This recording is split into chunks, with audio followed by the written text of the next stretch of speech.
आज आपकी दुकान में ही चला लेता हूँ।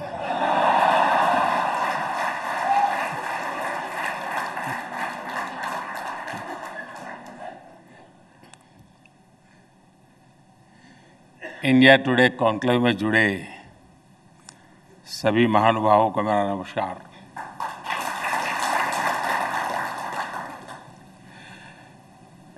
देश विदेश से जो दर्शक पाठक डिजिटल माध्यम से हमारे साथ जुड़े हैं, उनका भी अभिनंदन। मुझे देखकर अच्छा लगा कि इस कॉन्क्लेव की थीम है द इंडिया मोमेंट। आज दुनिया के बड़े बड़े इकोनॉमिस्ट, एनालिस्ट, थिंकर्स सभी कहते हैं कि ये, और एक स्वर में कहते हैं, इट इज इंडियाज़ मोमेंट। लेकिन जब इंडिया टुडे ग्रुप ये ऑप्टिमिज्म दिखाता है तो ये एक्स्ट्रा स्पेशल है।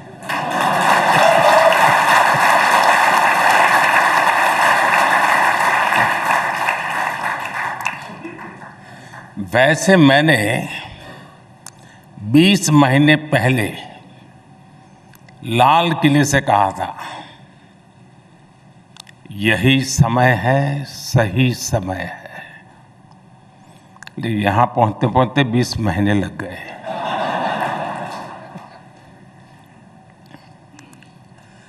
तब भी भावना यही थी, दिस इज इंडियाज मोमेंट।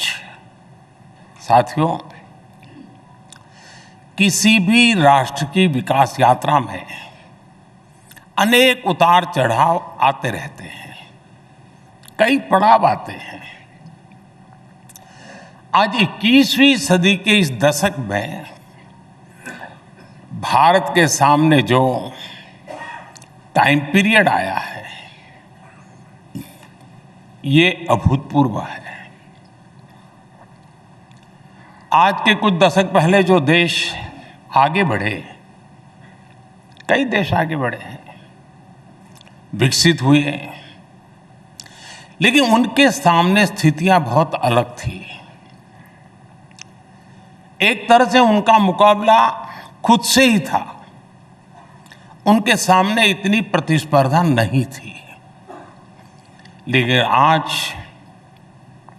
जिन परिस्थितियों में भारत आगे बढ़ रहा है, वे चुनौतियां बहुत ही अलग है, बहुत ही व्यापक है, विविधताओं से भरी हुई है। आज इतने सारे ग्लोबल चैलेंजेस हैं। अब देखिए, 100 साल में आई सबसे बड़ी महामारी, सबसे बड़ा संकट है। 2 देश महीनों से युद्ध में है। पूरी दुनिया की सप्लाई चेन अस्त व्यस्त है। उस स्थिति में, इस बैकग्राउंड को सोचिए, उस स्थिति में द इंडिया मोमेंट की बात होना सामान्य नहीं है।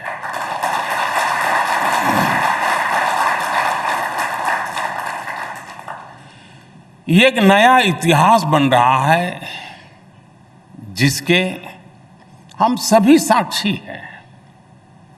आज पूरी दुनिया भारत को लेकर एक विश्वास से भरी हुई है। आज भारत दुनिया में सबसे तेज गति से बढ़ने वाली अर्थव्यवस्था है। आज भारत दुनिया में नंबर 1 स्मार्टफोन डेटा कंज्यूमर है। आज Bharat global fintech adoption rate में नंबर 1 है। आज भारत दुनिया का दूसरा सबसे बड़ा मोबाइल मैन्युफैक्चरर है।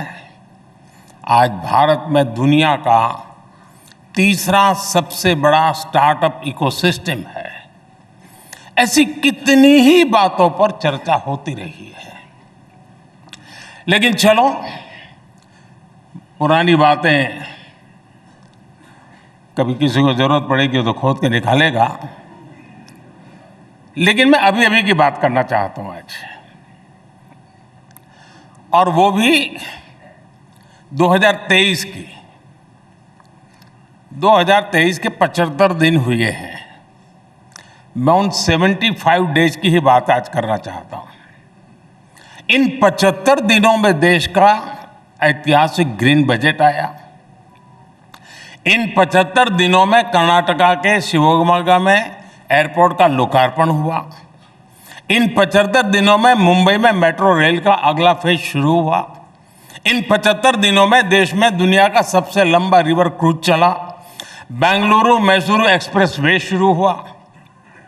दिल्ली मुंबई एक्सप्रेसवे का एक सेक्शन शुरू किया गया। मुंबई से विशाखापट्टनम से वंदे भारत ट्रेनें चलनी शुरू हुई। आईआईटी धारवाड़ के परमानेंट कैंपस का लोकार्पण हुआ। भारत ने अंडमान और निकोबार द्वीप समूह के 21 द्वीपों को परम वीर चक्र विजेताओं के नाम किया। साथियों, इन 75 दिनों में ही भारत ने पेट्रोल में 20% इथेनॉल की ब्लेंडिंग करके E20 फ्यूल लॉन्च किया है। इन 75 दिनों में ही तुमकुरू में एशिया की सबसे बड़ी आधुनिक हेलीकॉप्टर फैक्ट्री का लोकार्पण हुआ है। एयर इंडिया ने दुनिया का सबसे बड़ा एविएशन ऑर्डर दिया है। इन 75 दिनों में ही भारत ने ई संजीवनी के माध्यम से 10 करोड़ टेली कंसल्टेशन का मुकाम हासिल किया है। इन 75 दिनों में ही भारत ने 8 करोड़ नए टैप वाटर कनेक्शन देने का मुकाम हासिल किया है। इन 75 दिनों में ही यूपी उत्तराखंड में रेल नेटवर्क के 100% इलेक्ट्रिफिकेशन का काम पूरा हुआ है। साथियों, इन 75 दिनों में कूनो नेशनल पार्क में 12 चीताओं का नया बैच आया है। भारतीय महिला टीम ने अंडर 19 क्रिकेट में T20 वर्ल्ड कप जीता है। इन 75 दिनों में देश को 2 ऑस्कर जीतने की खुशी मिली है। साथियों, इन 75 दिनों में हजारों विदेशी डिप्लोमेट्स और विभिन्न संस्थाओं के प्रतिनिधि G20 की बैठकों में हिस्सा लेने के लिए भारत आए। इन 75 दिनों में G20 की 28 अहम बैठकें हुई हैं, यानी हर तीसरे दिन एक बैठक। इसी दौरान एनर्जी समिट हुई। आज ही ग्लोबल मिलेट्स कॉन्फ्रेंस हुई है। हमने देखा बेंगलुरु में हुए एयर इंडिया में हिस्सा लेने के लिए 100 से ज्यादा देश भारत आए। इन 75 दिनों में ही सिंगापुर के साथ यूपीआई लिंकेज की शुरुआत हुई। इन 75 दिनों में ही तुर्की की मदद के लिए भारत ने ऑपरेशन दोस्त चलाया। अब से कुछ घंटे पहले ही भारत बांग्लादेश गैस पाइपलाइन का लोकार्पण हुआ। ये 75 दिनों की ही इतनी लंबी लिस्ट है कि समय कम पड़ जाएगा।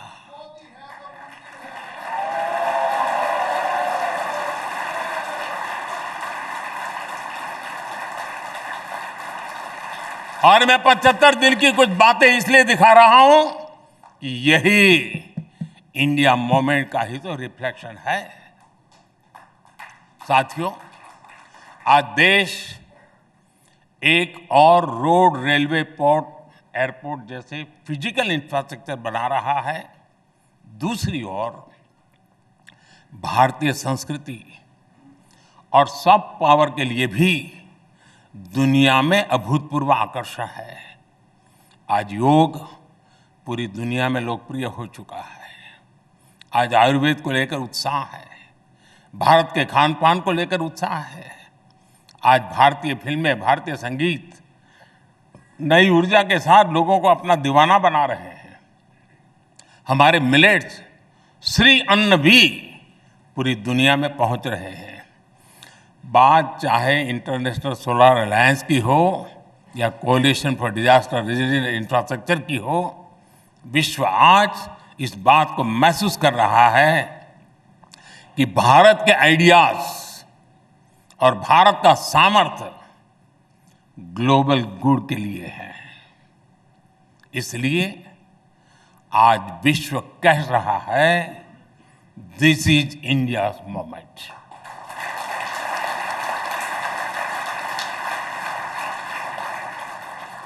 और आप सबने हाल फिलहाल एक और बात भी नोट की होगी, इन सब का मल्टीप्लायर इफेक्ट होता है। एक छोटी सी बात की तरफ मैं आपका ध्यान आकर्षित करता हूं। आजकल अधिकतर देश, जब में मुझे मिलना होता है या उनका भारत आना होता है या भारत का किसी का वहाँ दौरा होता है, आपने मार्क किया होगा, हर देशों में स्पर्धा चल पड़ी है कि भारत से चोरी की गई जो प्राचीन मूर्तियां हैं ना, वो खुद ब खुद हमको देते हैं, ले जाइए। क्योंकि अब उनका भरोसा हुआ है कि इसका सम्मान भी वहीं अब संभव है। यही तो मोमेंट है। और ये ऐसे ही नहीं हो रहा है दोस्तों। आज के इंडिया मूवमेंट की सबसे विशेष बात यह है कि आज इसमें प्रॉमिस के साथ साथ परफॉर्मेंस भी जुड़ गई है। यहां इतने वरिष्ठ लोग बैठे हैं। आपने तो 2014 से पहले की हेडलाइंस लिखी है, पढ़ी है, रिपोर्ट की है, और तब मेरा जैसा कोई दुकान चलाने वाला नहीं था। पहले क्या हेडलाइंस होती थी? इस सेक्टर में इतने लाख करोड़ रुपए का घोटाला, भ्रष्टाचार के विरुद्ध जनता सड़कों पर उतरी। आज क्या हेडलाइन होती है? भ्रष्टाचार के मामलों में एक्शन के कारण भयभीत भ्रष्टाचारी लामबंद हुए, सड़कों पर उतरे।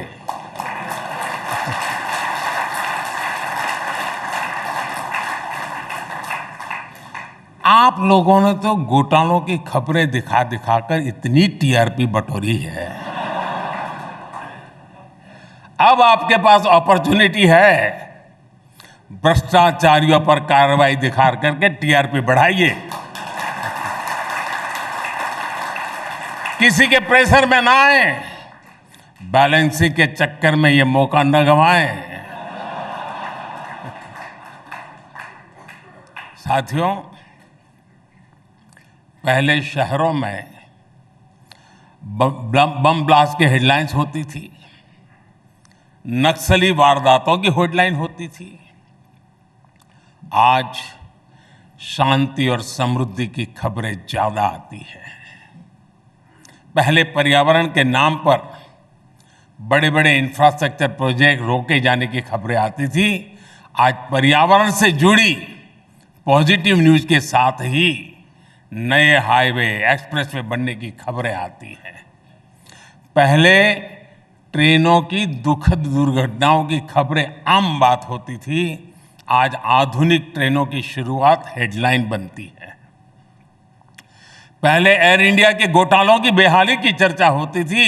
आज दुनिया की सबसे बड़ी एयरक्राफ्ट डील की खबरें दुनिया में हेडलाइन बनती है। प्रॉमिस और परफॉर्मेंस का यही बदलाव इंडिया मूवमेंट लेकर आया है। वैसे बात साथियों, जब देश आत्मविश्वास से भरा हो, संकल्प से भरा हो, विदेश भी, दुनिया के विद्वान भी भारत को लेकर आशावान हो, इन सब के बीच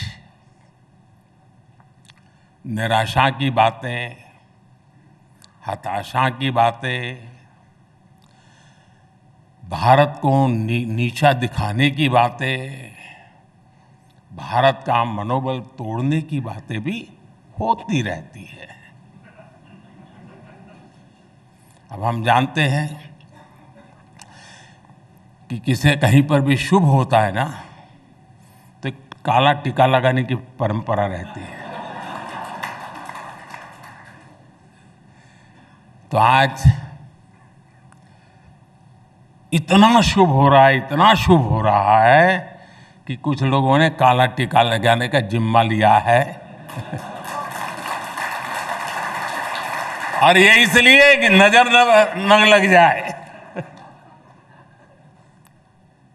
साथियों, गुलामी के लंबे कालखंड के चलते हमने गरीबी का एक लंबा दौर देखा। ये दौर जितना भी लंबा रहा हो, एक बात हमेशा शाश्वत रही। भारत का गरीब जल्द से जल्द गरीबी से बाहर निकलना चाहता था। आज भी वो दिन भर कड़ी मेहनत करता है। वो ये चाहता है कि उसका जीवन बदले, उसके आने वाली पीढ़ियों का जीवन बदले। वो सिर्फ 2 टाइम की रोटी तक सीमित नहीं रहना चाहता। बीते दशकों में जो भी सरकारें रही हैं, उन्होंने अपने अपने सामर्थ्य और सूझबूझ से कोशिशें भी की है। उन्हीं प्रयासों के हिसाब से उन सरकारों को परिणाम भी मिले हैं। हम नए नतीजे चाहते थे, इसलिए हमने अपनी स्पीड भी बढ़ाई और स्केल भी बढ़ाया। अब जैसे शौचालय तो पहले भी बनते थे, लेकिन हमने रिकॉर्ड तेजी से 11 करोड़ से अधिक टॉयलेट का निर्माण किया। बैंक तो देश में पहले भी थे और गरीबों के नाम पर बैंकों का राष्ट्रीयकरण भी किया गया था। लेकिन हमने, और अभी अरुण जी विस्तार से बता रहे थे, हमने तेजी से 48 करोड़ लोगों को बैंकिंग सिस्टम से जोड़ा। गरीबों के लिए घर की योजना भी पहले थी। उन योजनाओं की स्थिति क्या थी, ये आप लोग भली भांति जानते हैं। हमारी सरकार ने इसे भी पूरी तरह बदला। अब घर का पैसा सीधे उस गरीब के बैंक अकाउंट में भेजा जाता है। अब घर बनाने की पूरी प्रक्रिया की लगातार मॉनिटरिंग होती है और ओनर ड्रिवन स्कीम लेकर के हम चल रहे हैं। और जब ओनर ड्रिवन होता है तो गफले नहीं होते, वो अच्छा घर बनाना चाहता है। हमने पिछले 9 साल में 3 करोड़ से अधिक घर बनाकर गरीबों को दिए हैं। यानी दुनिया के कई देश हैं, पूरा देश नया बना रहे हैं हम। हमारे यहां अक्सर महिलाओं के नाम प्रॉपर्टी नहीं होती है। दुकान खरीदी जाती है पुरुष के नाम, गाड़ी खरीदी जाती है पुरुष के नाम, जमीन खरीदी जाती है पुरुष के नाम। लेकिन हमारी सरकार ने जो घर गरीबों को बनाकर दिए हैं, उसमें से करीब करीब 2.5 करोड़ घर जॉइंट नेम से हैं। उनमें महिलाओं का भी मालिकाना हक है।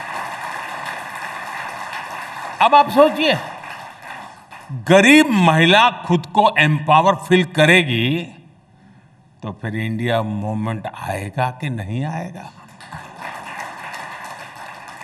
देश में ऐसे कितने ही बदलाव हुए हैं जो इंडिया मूवमेंट को लाए हैं।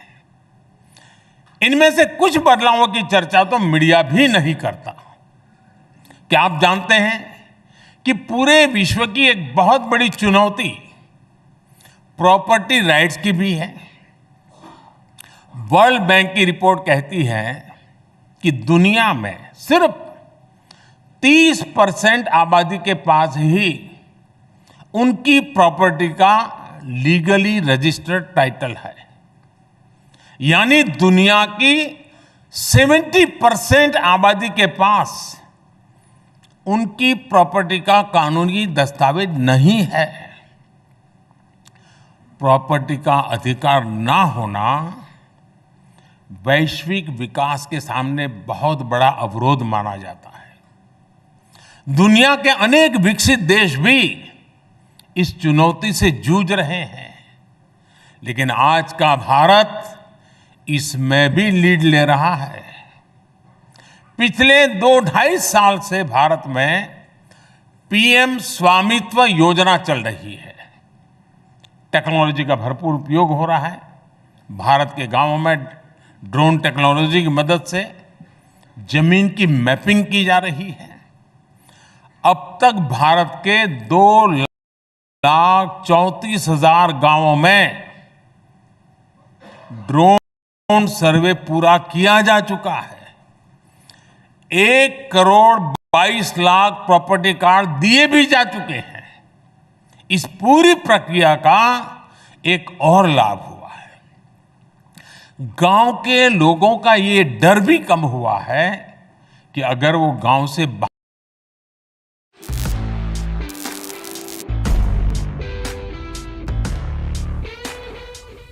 Thank you so much Babar. मैं तो आपको इंट्रोड्यूस भी नहीं करवाऊंगा, अभी आप लोग प्रक्रिया का एक और लाभ हुआ है।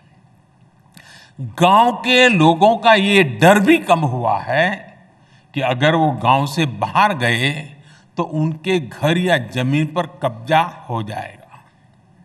ऐसे कितने ही साइलेंट रिवॉल्यूशन आज भारत में हो रहे हैं और यही इंडिया मूवमेंट का आधार बन रहा है। एक और उदाहरण किसानों को मिलने वाली मदद का भी है। पहले चुनाव को देखते हुए किसानों को कर्ज माफी की घोषणाएं होती थी, लेकिन करोड़ों किसानों के पास बैंक खाते ही नहीं थे। वे तो और स्रोतों से कर्ज लिया करते थे, उन्हें तो कर्ज माफी का कोई लाभ ही नहीं मिलता था। हमने इस परिस्थिति को भी बदला। पीएम किसान सम्मान निधि से अभी तक लगभग 2.5 लाख करोड़ रुपए सीधे किसानों के बैंक खाते में भेजा गया है। इसका लाभ देश के उन 11 करोड़ छोटे किसानों को हुआ है जिन्हें पहले कोई पूछता नहीं था। साथियों, किसी भी देश की प्रगति में नीति निर्णय में ठहराव, स्टैग्नेशन, स्टेटस को एक बहुत बड़ी बाधा होता है। हमारे देश में भी पुरानी सोच और अप्रोच के कारण, कुछ परिवारों की लिमिटेशंस के कारण एक लंबा ठहराव रहा। देश को आगे बढ़ना है तो उसमें हमेशा गतिशीलता होनी चाहिए, साहसिक निर्णय शक्ति होनी चाहिए। देश को आगे बढ़ना है तो उसमें नयापन स्वीकार करने का सामर्थ्य होना चाहिए, उसमें प्रगतिशील मानसिकता होनी चाहिए। देश को आगे बढ़ना है तो उसे अपने देशवासियों की क्षमताओं पर, उनकी प्रतिभा पर भरोसा होना चाहिए और इन सब से ऊपर देश के संकल्पों और सपनों पर देश की जनता का आशीर्वाद होना चाहिए। लक्ष्यों की प्राप्ति में जनता की सहभागिता होनी चाहिए। सिर्फ सरकार और सत्ता के माध्यम से समस्याओं का समाधान खोजने का रास्ता बहुत ही लिमिटेड रिजल्ट देता है, लेकिन जब 130 करोड़ देशवासियों का सामर्थ्य जुटता है, जब सबका प्रयास लगता है, तो फिर देश के सामने कोई भी समस्या टिक नहीं पाती। इसके लिए देश के लोगों का सरकार पर भरोसा उतना ही जरूरी है। मुझे संतोष है कि आज देशवासियों में ये विश्वास जगा है कि सरकार को उनकी परवाह है। इसकी और एक वजह भी मैं आपको बताना चाहूंगा, और वो है गवर्नेंस में ह्यूमन टच, सुशासन में संवेदनशीलता। हमने गवर्नेंस को ह्यूमन टच दिया है, तब जाकर के इतना बड़ा प्रभाव दिख रहा है। अब जैसे वाइब्रेंट विलेज योजना, दशकों तक बॉर्डर के हमारे गांवों को आखिरी गांव माना गया। हमने उन्हें देश का पहला गांव होने का विश्वास दिया। हमने वहां विकास को प्राथमिकता दी। आज सरकार के अधिकारी, मंत्री इन गांवों में जा रहे हैं, वहां के लोगों से मिल रहे हैं, वहां लंबा वक्त गुजार रहे हैं। नॉर्थ ईस्ट के लोगों को भी पहले दिल की और दिल्ली की दूरी बहुत अखरती थी। हमने यहां भी गवर्नेंस को ह्यूमन टच से जोड़ा।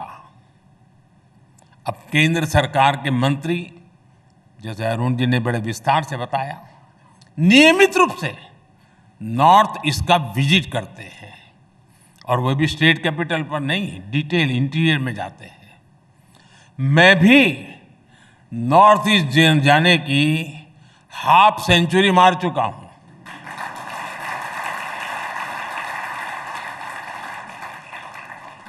साथियों, इस संवेदनशीलता ने ना सिर्फ नॉर्थ ईस्ट की दूरी कम की है, बल्कि वहां शांति की स्थापना में भी बहुत मदद की है।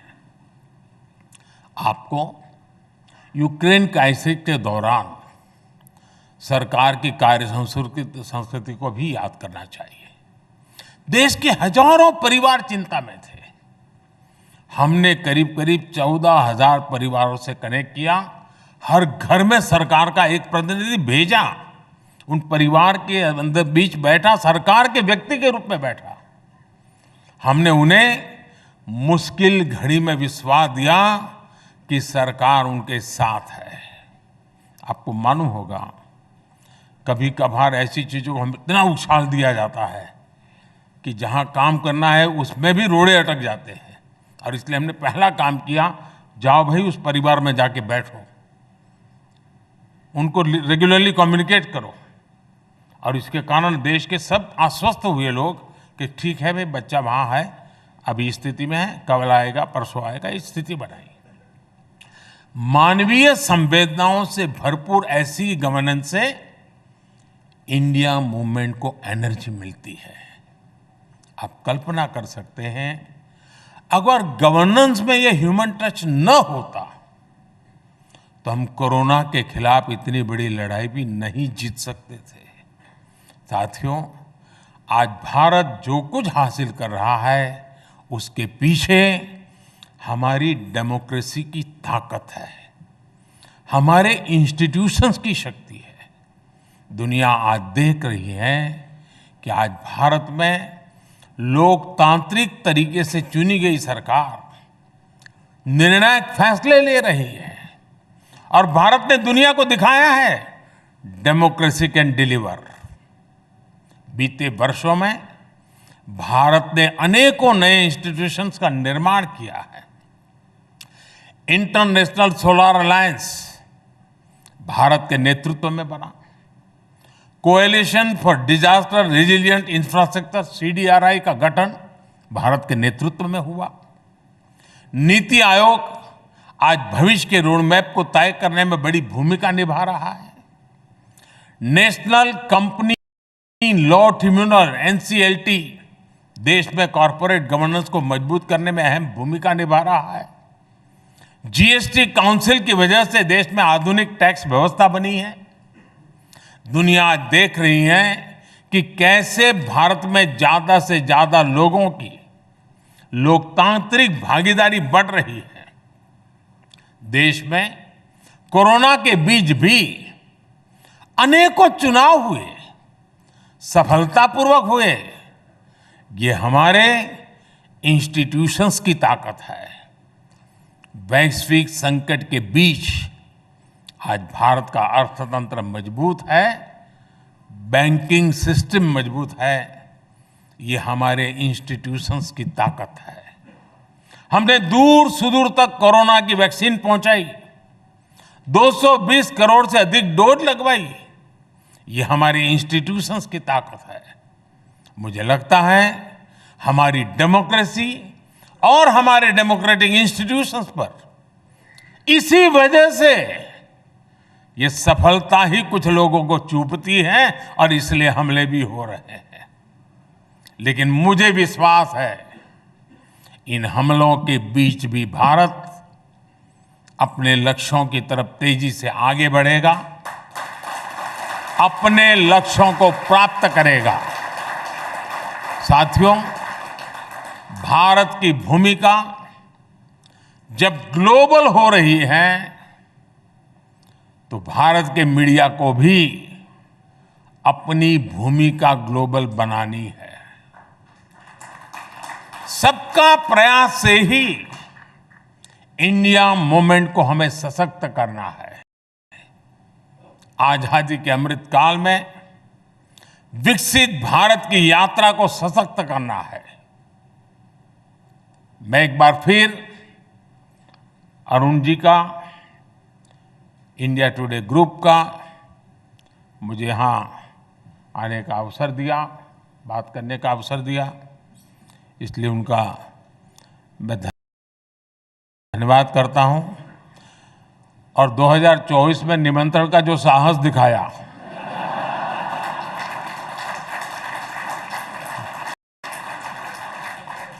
इसलिए विशेष धन्यवाद। Thank you.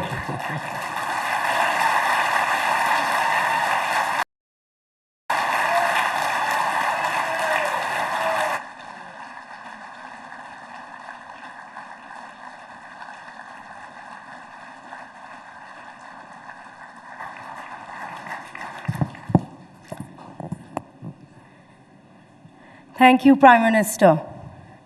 You have been very generous with your time with us, especially since you have been very busy in the last 75 days. I would like to add to the achievements of the last 75 days that in the India movement, you have also added for us the India Today movement. So thank you very much. This is your 7th time at the India Today conclave. The conclave has been a very keen and up-close witness to your phenomenal rise. As part of the discipline to hosting you, I spent time going over the past conclaves. What struck me was your conviction and your deep commitment to your values and your cause.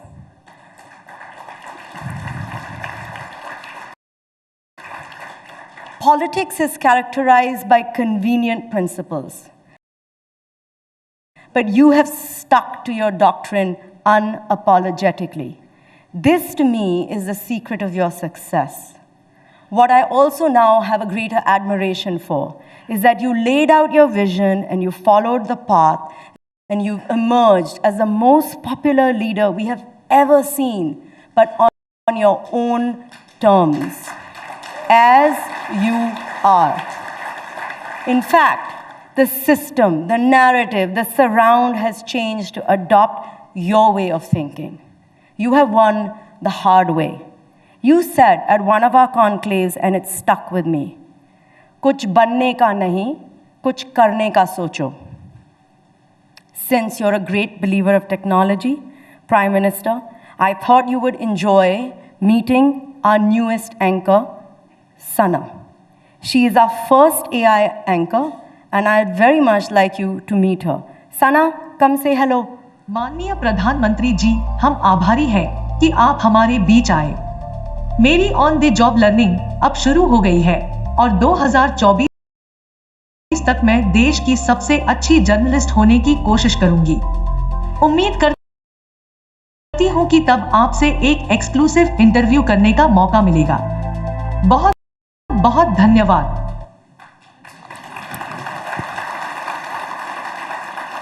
Thank you, Sana. I'm sorry, Prime Minister, she is very ambitious.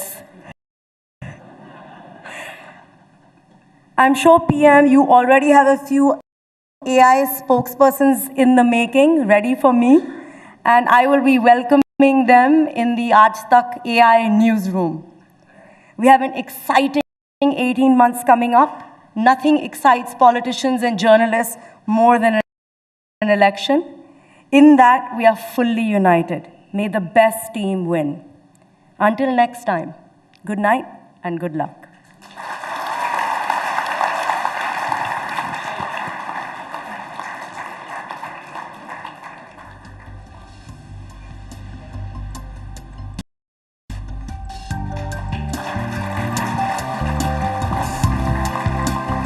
Please put your hands together for the Honorable Prime Minister, Mr. Narendra Modi. Thank you, sir. Thank you. Thank you for gracing us for the 7th time in 20 years